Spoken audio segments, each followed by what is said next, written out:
Hello everyone అందరికీ నమస్కారం. ఈరోజు వీడియోలో పైనాపిల్ కేసరి ఎలా చేయాలో చూద్దామండి. ఇక్కడ నేను ఒక పైనాపిల్‌ని అయితే తీసుకున్నాను. వీటిని చిన్నగా ముక్కలుగా కట్ చేసుకోవాలి. ఈ పైనాపిల్ కేసరి చాలా టేస్టీగా చాలా బావుంటుంది.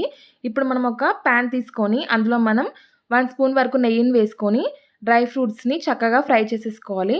అదే కడాయిలో మనం మళ్ళీ పైనాపిల్ ముక్కలు ఫ్రై చేసేసుకోవాలి చక్కగా. ఫ్రై చేసుకుంటే చాలా బావుంటుంది. ఇప్పుడు ఒక కప్పు ఉప్మా రవ్వని తీసుకొని చక్కగా మనం ఫ్రై చేసేసుకోవాలి. చక్కగా ఫ్రై అయితేనే చాలా టేస్టీగా చాలా బావుంటుందండి. ఇప్పుడు మనం ఒక కప్పుకి 3/4 కప్పు వరకు మనం షుగర్‌ని కూడా యాడ్ చేసేసుకొని చక్కగా కలిపేసుకోవాలి. 2 కప్స్ వరకు వాటర్‌ని వేసుకొని చక్కగా ఉడికించేసుకోవాలండి. ఫ్రై చేసి పక్కన పెట్టుకున్నాం కదా పైనాపిల్ ముక్కలు, అవి ఇందులో వేసేసుకొని చక్కగా కలిపేసుకొని ఉడికించేసుకోవాలి. లాస్ట్‌కి మనం ఇలాచీ వేసేసుకొని డ్రై ఫ్రూట్స్ వేసేసుకుంటే సరిపోతుంది. నా వీడియో గనుక మీకు నచ్చినట్టయితే లైక్ చేయండి.